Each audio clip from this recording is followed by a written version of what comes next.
একটা incident changes the entire mindset of people.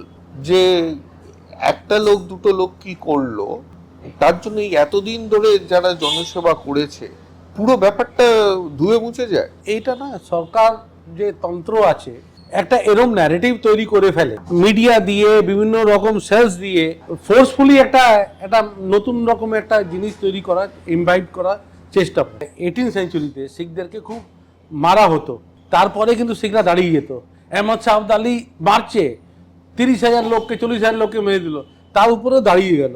মানে ওই যে দাঁড়ানো গল্পটা মানে ব্যাপারটা ওটা শিখদের ওই স্পিরিটটা comes from Guru Nanak and teachings of our gurus. আর গুরু গোবিন্দ সিং এর যে এই মনোভাবটা, আমরা শহীদ হলেও কিছু হলেও আমাদেরকে আমার অ্যাগ্রেশনের বিরুদ্ধে দাঁড়াতে হবে।